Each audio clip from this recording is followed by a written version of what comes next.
WCAU-TV News.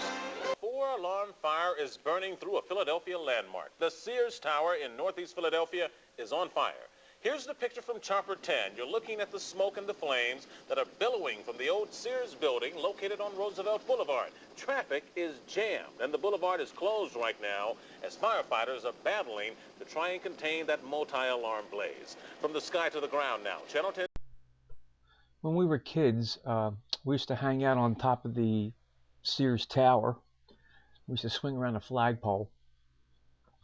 I'm just really showing this video because it's just pictures I have found of Sears.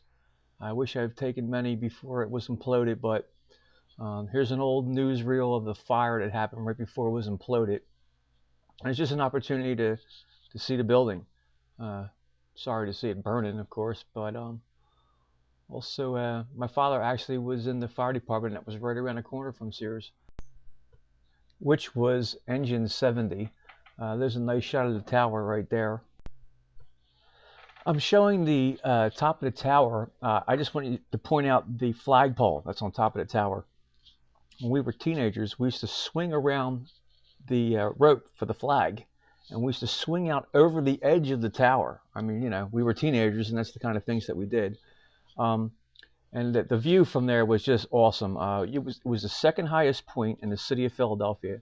You could see Center City from there, clear as a bell, which was at least, I would say, 10 miles away.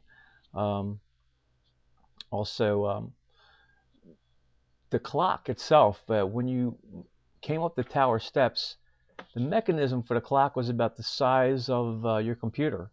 And it was just the giant arms, and a bar came down that controlled the giant clock arms. That was a little deceiving, but it's, you know, some facts about it I can share.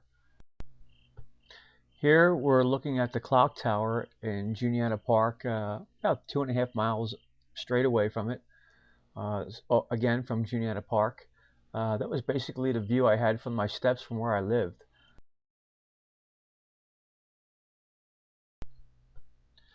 I know that the building was completed on October the 18th, 1920. It was built with over 11 million bricks. It took just about 2 years to complete and actually set a record for the largest building being completed in the shortest amount of time ever at that period of time.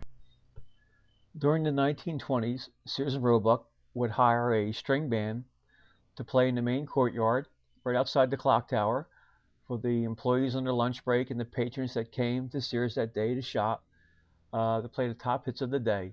Sears was absolutely one of the main tourist attractions in Philadelphia during the 1920s.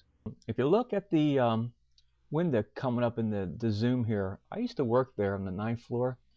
One day at break, I was sitting on top of some boxes, some bag of chips and some sodas and some ice creams, and I was going to hide out there for a while, and I wanted to jump down on the radiator, and I slipped and I fell, and I went crashing to the window. And why I did not fall out this window on the 9th floor was because it was replaced with plastic. It had gotten broken, and I bounced off the plastic onto the floor of the chips, soda, and ice cream all over me, but I didn't fall out. And I'll never forget that as long as I live, and that's the window right there. How about that? I have so many great stories. I could be here for an hour telling you. From my childhood, from watching trains come in the yard with my father, when I was a teenager, when I worked there, you know, besides swinging around a flagpole. I mean, I met people there. There was one gentleman that worked there for years. He had a family of squirrels he took care of right outside the main clock tower. You know, it's just generations of families worked there, and there's just so many great people and stories that could be told. I am just one out of over 60,000. If you have any great stories or pictures you could share, you can contact me, ed@juniatapark.com. That's where this great coffee mug can be found. And I'd like to share, you know, your pictures and your stories as well. Also, look forward to the documentary of the Sears implosion. Thank you.